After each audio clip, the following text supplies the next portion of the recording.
Well, dahil sa statement ni Dindy Pajares, hindi natin alam kung ano ang mangyayari kay Ana Lacrini. Dindy Pajares, former Binibining Pilipinas 2016 candidate and semi-finalist, if I'm not mistaken, maybe not. She was Miss Philippines Supranational back in 2021, I think, or 2022.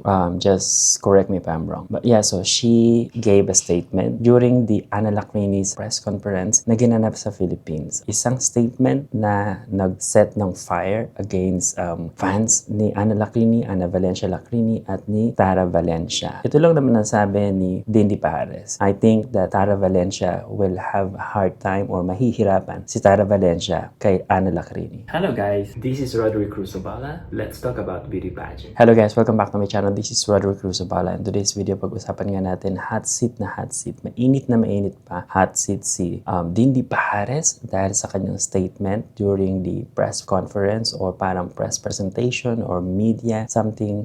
Nasa Philippines si Ana Lacrini. So Ana Lacrini, just for your information, she was Binibining Pilipinas Globe 2023 and nag-compete nga siya representing the Philippines in 2023 sa Miss Globe kung saan nag-play siya as second runner-up. Right, so she is half German. She actually flew from Germany, I believe, to the Philippines para sa siguro preparation, para sa kanyang beauty pageant, international beauty pageant, para sa Miss Supranational, representing Germany, by the way. Okay, so she's not going to represent the Philippines, but she is going to represent Germany para sa Miss Supranational 2025. But yeah, so she's going to compete with another Filipina, pure Filipina, hindi siya half, Tara Valencia. She is going to represent the Philippines para sa Miss Supranational 2025. And isa sa napakainit na pinag-uusapan ngayon na nag-aaway-away na ang mga fans is dahil nga sa sinabi ni Dindy Pajares, Binibining Pilipinas 2016 candidate at Miss Supranational 20-something, 2021. I believe na pasama siya sa semifinals, but I think that my opinion for her saying that mahihirapan si Tara Valencia is Mahihirapan si Tara this year. I'm sure she doesn't mean anything about that. She doesn't mean anything harm, but definitely she is just supporting Ana Lacrini. I really don't know, to be honest, why they're all there supporting Ana Lacrini. Of course, Ana Lacrini is still half Filipina, but definitely sa mata ng mga fans, let's like for example, ako, medyo nalilito ko bakit nandun sila instead of kay Tara Valencia. I don't mean anything as well, but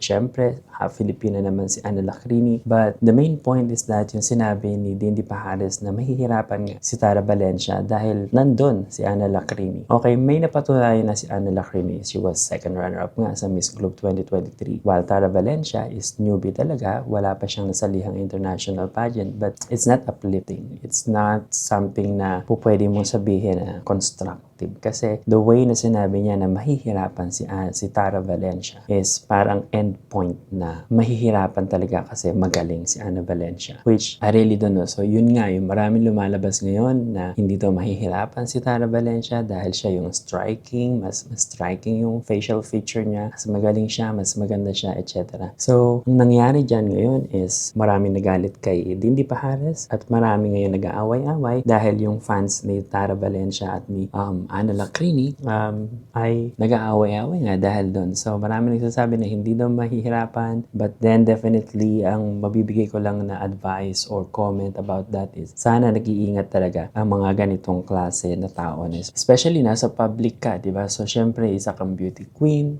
tapos nilulook up ka, tapos ngayon sasabihan mo ng isang medyo hindi maganda.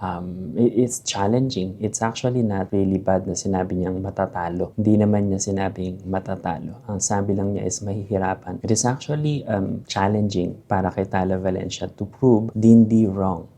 Di ba? So, isa yon sa talagang dapat na makapag-motivate sa kanya. Siguro may nakita siya na something kay Ana Valencia, kaya niya ninasabi. Definitely.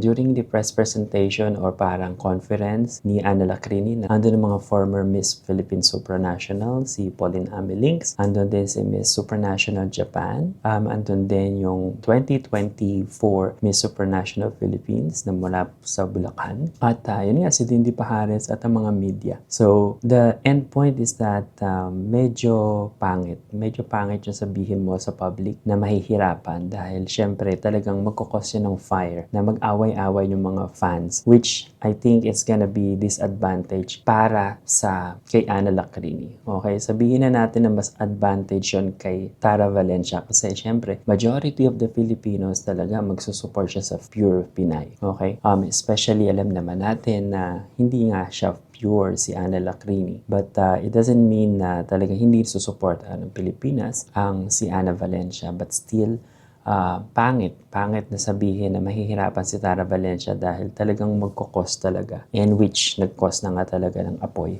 na mag-away-away yung mga fans. So, yun lang yung medyo pangit na sana nag-ingat si Dindy Pajares sa kanyang mga sinasabi or sa sinabi na sana talagang pinag-isipan niya kung ano yung sasabihin niya to motivate Ana Lacrini without putting someone down.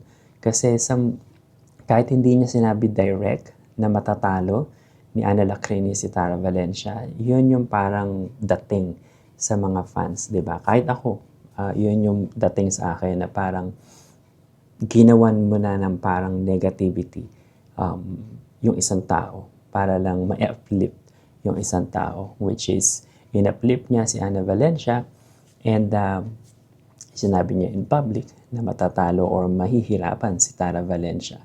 But again, still, for example, if I'm one of the fans of Tara Valencia, which I really like her to be honest, during the Miss Universe Philippines 2024, it's gonna be a challenging for her. It's gonna be a room for her to prove Dindy Pajares. Okay, so there's nothing for her to prove everyone dahil wala namang sinabi ibang mga tao. It's his only Dindy Pajares who was not really careful sa words na sinabi niya. And yeah, so I think that sana mamotivate silang pareho.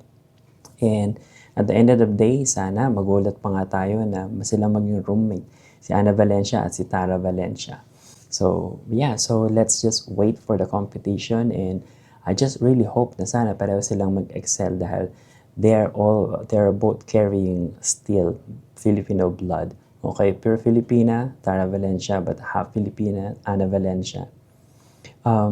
Yeah, so sana mag-excel sila pareho, but still, we don't know who is going to really excel higher compare sa isa. Diba? So, yun lang. Isang very, very quick comment, opinion, reaction para sa sinabi ni Dindy Pajares. At sana naman bumawi siya sa fans para hindi matuloy ang pag-aaway ng mga fans si Ana Valencia at si Tara Valencia para sa Miss Supranational 2025. So this is it. Thank you very much for watching. Bye-bye.